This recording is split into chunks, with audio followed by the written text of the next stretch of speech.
students, greetings to all. In this video lecture, we'll be continuing with our ongoing chapter, that is chapter 5, Principles of Inheritance and Variation. In this video lecture, we'll be basically talking about pedigree analysis. Now, when I say the term pedigree, that basically refers to the study of the genetic makeup in the family, that is the transfer of the genetic traits or characters, a study of that which is being inherited from one generation to the next, that is from the parent to the offspring.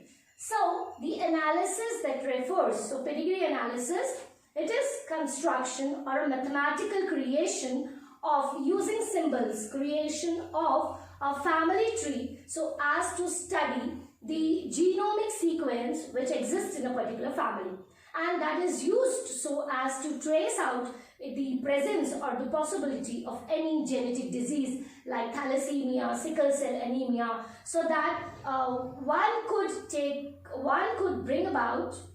carry out the methodology for bringing about the change in the gene sequence or altering the sequence so that one does not suffer from such kind of a genetic disease. But the changes in the gene sequence need to be brought about in the embryonic state, because later on the changes could not be carried out.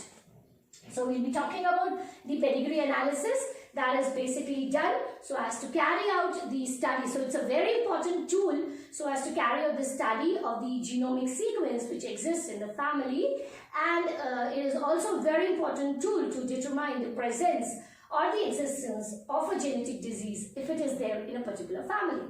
Now, firstly, in order to understand the pedigree, we need to know about the symbols which are used for constructing a pedigree. So, firstly, we are going to understand the symbols which are used for this pedigree analysis. Now, when I talk about the symbols which are basically used, that is a square or a block like this that is used for denoting male. So written M over here. Now that's a normal male. So this male is a normal. That means the person is not suffering from any of the genetic disease. But then if it is, I darkened up the block or the box or the square, so it means that the male is affected. So the darkened block signifies that it is an affected male. Females, they are denoted by a circle. So this is the representation for female, and the female is normal. If I darken up the circle over here, it means that the female is affected, and she's affected with a genetic disease that could be there on the autosomes or it could be there on the sex chromosome. Now, if we have got a diamond-shaped structure like this, it means that the sex is unspecified. So, it is for the unspecified sex.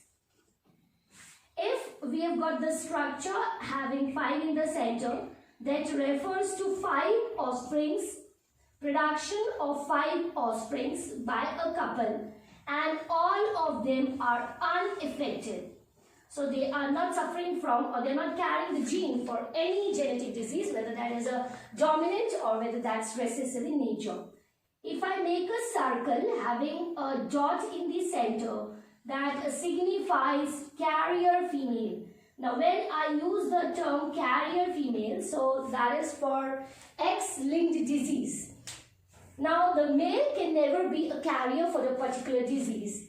When we are talking about the sex-linked diseases and specifically the X-linked diseases.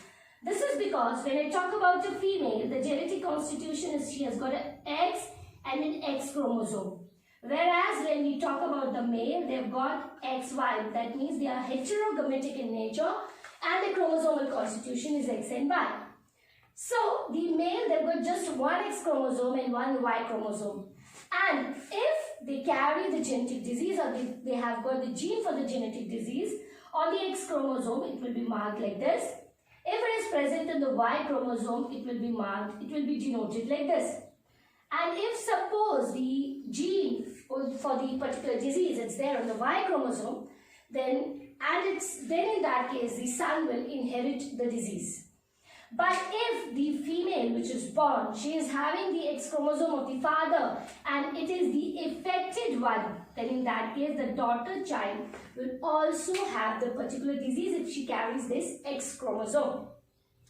Whereas when we talk about the female being the carrier, because the female have got 2 X chromosomes, so even if the gene which is which is encoding for a particular genetic disease is there, but 1 chromosome is normal and therefore the female will be the carrier for sex-linked diseases, but male, they can never be a carrier for sex-linked diseases. Now, when we talk about, if suppose I carry out the representation like this, denoting a male and a female, so this line in the center, horizontal line, that refers to the process of mating or marriage.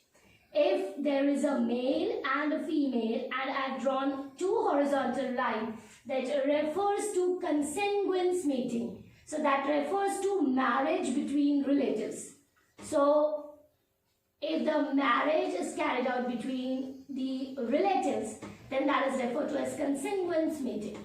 So it is shown by a double horizontal line. Now if I'm constructing a pedigree, a family tree, and this is denoted as male and the female, and when I make it like this, so it means that over here this is the first generation of individuals, the male, the father and the mother, and this is the second generation of the individuals having a boy child and a girl child. So here this and both the individuals, the boy and the girl child, they are unaffected. Now I can also draw it that the girl undergoes a mating, and in that case she is producing 2 offsprings, 2 girl child or a girl or a boy child being produced. So now this generation which I see over here, which is drawn over here, that is what is referred to as the 3rd generation of the progeny. If there is a genetic disease which is inherited into the family, then that will be drawn up by darkening the square or the circles. Now when we talk about a family, a couple, a male and a female, now if they have got the twins, then in that case they will be represented in this particular manner. So if they are twins, they can be represented like this, and these are referred to as dizygotic twins. So that means in case of dizygotic twins, they will be shown with this V-shaped horizontal with V-shaped lines. So having a girl child and a boy child. So here the representation is for the twins, and they are referred to as the dizygotic twins. In case of monozygotic twins, that means when I talk about dizygotic means there were 2 different zygotes, and the sperm, the 2 different zygotes were produced because there was a release of 2 eggs simultaneously, and the sperm fused it, and that resulted in the formation of dizygotic twins. But then if you talk about the monozygotic twins, that means the denotation will be shown like this. The monozygotic twins means they are formed from a single zygote. So then in that case either there will be the girl child, 2 girl child, or else in that case there could be 2 boy child which are produced. So if they are formed from a single zygote, that means that if they are monozygotic in nature, so they will be shown by the horizontal lines which join them in the center. So this is the representation. These are the representations for the monozygotic twins, and this is for the dizygotic twins, that means formed from 2 different zygotes. So there are few symbols, like for example, if I were a male like this and a female, and if I draw a slash line like that, that means the dead or the deceased individual. So that refers to the dead or the deceased individual. So these are the basic symbols which are used for constructing a pedigree. In the next video lectures, we'll be talking about the various pedigree, we'll be studying various pedigree, and we'll try to understand like how can we determine that whether a pedigree is dominant or whether it's recessive, whether the trait is sex-linked or whether it is autosomal. So these are the basic symbols you use for the construction of human pedigree. Thank you.